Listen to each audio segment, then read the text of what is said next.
क्या आप जानते हैं कि इस पूरी दुनिया में सबसे खतरनाक और सम्मोहक नशा कौन सा है? शराब, अफीम या कोई दवा नहीं, बल्कि किसी के मन पर आपका पूरी तरह छा जाना है। जब कोई 24 घंटे सिर्फ आपके ही ख्यालों में खोया रहे तो वह व्यक्ति होश खो बैठता है। आज हम उस मनोविज्ञान की परतें खोलेंगे जिसे लोग तंत्र मंत्र समझते हैं, लेकिन वह विशुद्ध रूप से आपके भीतर छिपी एक ऊर्जा का खेल है।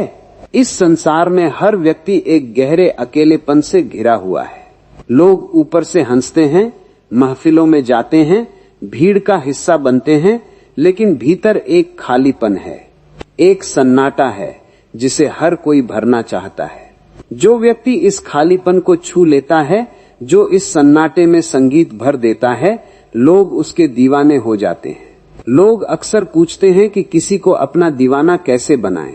वे सोचते हैं कि शायद कुछ सुंदर कपड़े पहन लेने से, कुछ मीठी बातें कर लेने से या किसी के आगे पीछे घूमने से कोई उनका दीवाना हो जाएगा।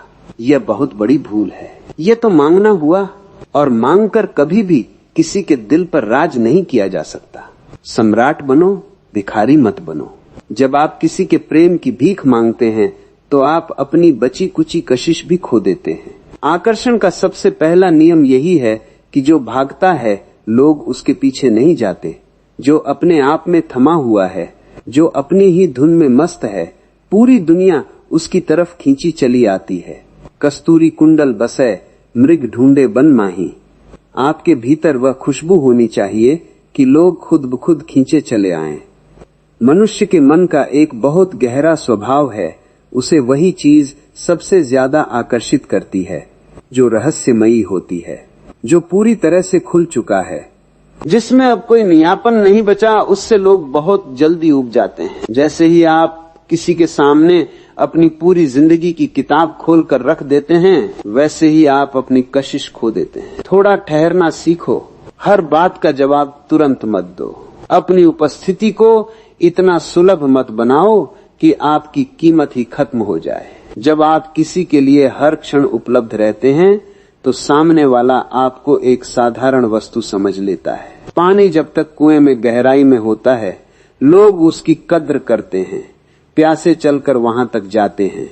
लेकिन अगर वही पानी रास्ते पर बहने लगे तो लोग उस पर पैर रखकर निकल जाते हैं। आपको अपनी ऊर्जा को बहने से रोकना होगा, उसे संचित करना होगा।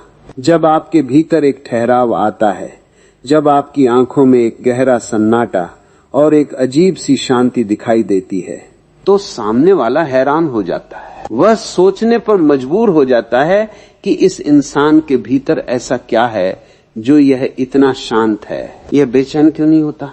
यह मेरे बिना भी इतना खुश कैसे है? यही वह बिंदु है जहां से दीवानगी की शुरुआत होती है। सामने वाले का अहंकार छोटिल होता है और वह आपके इस रहस्य को सुलझाने के लिए आपकी तरफ कदम बढ़ाने लगता है। दूसरा सबसे बड़ा रहस्य है सुनने की कला। इस दुनिया में हर कोई सिर्फ अपनी सुनाना चाहता है। हर व्यक्ति अपने दुखों का, अपनी सफलताओं का, अपनी कहानियों का ढिंडोरा पीट रहा है, लेकिन कोई किसी को सुनने वाला नहीं है। अगर आप किसी के मन पर पूरी तरह से छा जाना चाहते हैं तो एक अच्छे श्रोता बनिए। जब सामने वाला बात कर रहा हो तो सिर्फ कानों से मत सुनिए, अपनी पूरी चेतना से सुनिए। उसकी आंखों में देखिए, उसके शब्दों के पीछे छुपे हुए दर्द को, उसकी खुशियों को महसूस कीजिए। जब आप किसी को इतनी गहराई से सुनते हैं तो सामने वाले को लगता है कि इस पूरी दुनिया में सिर्फ आप ही हैं जो उसे समझते हैं। उसे एक अनोखा सुकून मिलता है। वह जब भी आपके पास आएगा उसे अपने भीतर एक हल्कापन महसूस होगा। इंसानी स्वभाव है कि वह उसी जगह बार बार जाना चाहता है जहां उसे शांति मिलती है, जहां उसे अपनी महत्ता का एहसास होता है। जब आप किसी को वह सम्मान देते हैं, जब आप उसकी आत्मा को छूते हुए सुनते हैं, तो वह अनजाने में ही आपका गुलाम होने लगता है। वह आपके साथ बिताए उन पलों को भूल नहीं पाता, क्योंकि उसे वैसी गहराई कहीं और नहीं मिलती। इसके साथ ही एक बात हमेशा याद रखनी होगी कि आकर्षण कभी भी जबरदस्ती से पैदा नहीं होता। आप किसी के गले में हाथ डालकर यह नहीं कह सकते कि मुझसे प्रेम करो। प्रेम तो एक सहज घटना है, जैसे फूल खिलता है और हवाएं उसकी खुशबू को चारों तरफ बिखेर देती हैं। क्या फूल कभी हवाओं से प्रार्थना करता है कि आओ और मेरी खुशबू ले जाओ? नहीं, फूल तो बस अपनी मस्ती में खिलता है। उसे इस बात से कोई फर्क नहीं पड़ता कि कोई उसे देख रहा है या नहीं, कोई उसकी तारीफ कर रहा है या नहीं। आपको भी अपने जीवन में वैसा ही खिलना होगा। अपनी सेहत पर ध्यान दीजिए, अपने विचारों को शुद्ध कीजिए, अपने भीतर एक नई ऊर्जा का संचार कीजिए। जब आप खुद से प्रेम करने लगते हैं, जब आप अपनी ही संगति में आनंदित होने लगते हैं, तो आपकी त्वचा से, आपकी आंखों से, आपकी आवाज से एक अलग ही चमक पैदा होती है। यह चमक ही असली सम्मोहन है। जो व्यक्ति खुद से ही परेशान है, जो खुद को ही पसंद नहीं करता, भला दूसरा कोई उसे क्यों पसंद करेगा? अपनी कमियों को कोसना बंद कीजिए, खुद को स्वीकार कीजिए। जिस दिन आप खुद को पूरी तरह से स्वीकार कर लेते हैं, उस दिन आपके भीतर का सारा तनाव मिट जाता है और एक तनाव मुक्त व्यक्ति इस संसार का सबसे सुंदर और आकर्षक व्यक्ति होता है। एक और बहुत महत्वपूर्ण मनोवैज्ञानिक सत्य है अपेक्षाओं का त्याग। जब भी हम किसी के करीब आते हैं, हम तुरंत उससे उम्मीदें बांधने लगते हैं। हम चाहते हैं कि वह हमारे हिसाब से चले, वह वही कहे जो हम सुनना चाहते हैं। यहीं पर सारा खेल बिगड़ जाता है। बंधन किसी को पसंद नहीं है। पंछी को भी अगर सोने के पिंजरे में रख दिया जाए तो भी वह उड़ने के लिए फड़फड़ाता है। मनुष्य का मन भी स्वतंत्र रहना चाहता है। जो व्यक्ति किसी को पूरी स्वतंत्रता देता है, जो किसी पर कोई पाबंदी नहीं लगाता, लोग उसके दीवाने हो जाते हैं। जब सामने वाले को यह महसूस होता है कि आपके साथ रहने से उसकी आजादी छिनती नहीं बल्कि और बढ़ जाती है, तो वह कभी भी आपको छोड़कर जाना नहीं चाहेगा। वह आपके पास खींचा चला आएगा, क्योंकि आपके पास उसे वह खुला आसमान मिलता है जो इस रूढ़िवादी दुनिया में कहीं और नहीं मिल सकता। उसे महसूस होने दीजिए कि आपका प्रेम कोई सौदा नहीं है, कोई शर्त नहीं है। आप जैसे हैं उसे वैसे ही स्वीकार करते हैं। इस तरह का निस्वार्थ स्वीकार भाव ही सबसे बड़ा जादू है, जो किसी के भी दिल को पूरी तरह पिघला सकता है। ज्यादातर लोग क्या गलती करते हैं? वे जैसे ही किसी के प्रति आकर्षित होते हैं, वे अपनी पूरी जिंदगी उसी के इर्द गिर्द केंद्रित कर देते हैं। वे सुबह से शाम तक सिर्फ उसी के बारे में सोचते हैं, उसी के लिए जीते हैं। यह स्थिति बहुत ही खतरनाक है। इससे आपकी अपनी ऊर्जा का स्तर गिर जाता है। आप एक परजीवी की तरह हो जाते हैं जो दूसरे के सहारे जी रहा है। कोई भी व्यक्ति किसी कमजोर और निर्भर इंसान का दीवाना नहीं बनता। लोग हमेशा सशक्त, आत्मनिर्भर और ऊर्जावान चरित्रों के प्रति आकर्षित होते हैं।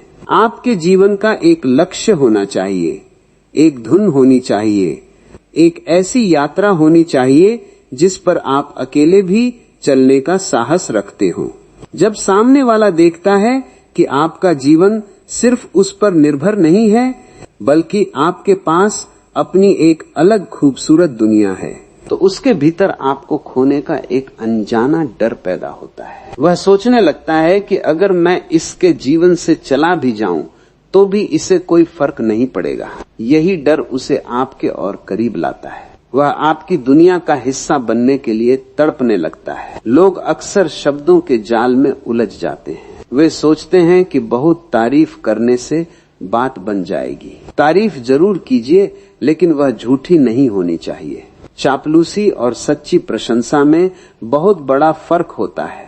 जब आप किसी की ऐसी खूबी की तारीफ करते हैं जिस पर आमतौर पर किसी का ध्यान नहीं जाता, तो वह सीधे दिल पर वार करती है। जैसे किसी के कपड़ों की तारीफ करने के बजाय उसके मुस्कुराने के ढंग की, उसके बात करने के सलीके की या उसकी आंखों में छुपी दयालुता की तारीफ कीजिए। यह दिखाता है कि आप उसे कितनी गहराई से देख रहे हैं। यह बात उसे अंदर तक छू जाएगी। वह सोचेगा कि आज तक किसी ने मुझे इस नजर से नहीं देखा था। आपकी यही अनूठी नजर आपको दूसरों की भीड़ से बिल्कुल अलग खड़ा कर देती है। आप उसके लिए एक खास इंसान बन जाते हैं, जिसकी राय उसके लिए बहुत मायने रखने लगती है। एक बात और समझने जैसी है, अपनी भावनाओं पर नियंत्रण। जो व्यक्ति अपनी भावनाओं को तुरंत प्रदर्शित कर देता है, जो जरा सी बात पर रोने लगता है या गुस्सा हो जाता है, वह अपनी कशिश बहुत जल्दी खो देता है। इसके विपरीत जो व्यक्ति हर परिस्थिति में शांत रहता है, जिसके चेहरे पर हमेशा एक हल्की सी मुस्कान होती है, वह एक चुंबकीय व्यक्तित्व का स्वामी होता है। जब विपरीत परिस्थितियां आएं, जब कोई आपको उकसाने की कोशिश करे, तब भी अपनी शांति को मत खोइए। आपकी यह स्थिरता सामने वाले को चकित कर देगी। वह सोचेगा कि इस व्यक्ति को हिलाना नामुमकिन है। यह ताकत, यह आंतरिक बल ही असली आकर्षण है। लोग हमेशा ऐसे व्यक्ति की छत्रछाया में रहना चाहते हैं जो खुद स्थिर हो, क्योंकि उसके पास रहकर उन्हें भी सुरक्षा और शांति का एहसास होता है। इस दीवानगी के विज्ञान में थोड़ा सा अलगाव भी जरूरी है। हमेशा याद रखिए कि अत्यधिक निकटता कई बार अरुचि को जन्म देती है। जब दो बर्तन बहुत पास रखे होते हैं तो वे आपस में टकराते हैं और आवाज करते हैं। थोड़ा सा फासला, थोड़ी सी दूरी प्रेम को और गहरा करती है। जब आप कुछ समय के लिए दूर जाते हैं, जब आप अपनी दुनिया में व्यस्त हो जाते हैं, तब सामने वाले को आपकी कमी का एहसास होता है। वह उन पलों को याद करता है जो उसने आपके साथ बिताए थे। वह सन्नाटा जो आपकी अनुपस्थिति में पैदा होता है, उसे आपकी याद दिलाने के लिए मजबूर करता है। इसलिए कभी कभी थोड़ा पीछे हट जाना भी एक बहुत बड़ी रणनीति है। इससे सामने वाले को यह सोचने का मौका मिलता है कि आप उसके जीवन में कितने महत्वपूर्ण हैं। अंत में यह सारा खेल आपकी अपनी पात्रता का है। आप जैसे हैं वैसे ही लोगों को अपनी तरफ आकर्षित करेंगे। अगर आप भीतर से डरे हुए हैं, असुरक्षित हैं, तो आप ऐसे ही लोगों को आकर्षित करेंगे जो आपको दुख देंगे। लेकिन अगर आप भीतर से भरे हुए हैं, आनंदित हैं, शांत हैं, तो इस संसार की श्रेष्ठतम ऊर्जाएं आपकी तरफ खींची चली आएंगी। किसी को दीवाना बनाने की चाहत को भी छोड़ दीजिए। बस खुद में इतने डूब जाइए, खुद के साथ इतने गहरे उतर जाइए कि जो भी आपके पास आए वह आपकी इस शांति के सागर में डूबने के लिए मजबूर हो जाए। जब आप बिना किसी मांग के, बिना किसी चाहत के सिर्फ अपने स्वरूप में स्थित होते हैं, तब पूरी प्रकृति आपके सामने झुक जाती है। यही वह परम सत्य है जिसे समझकर आप किसी के भी मन के सम्राट बन सकते हैं।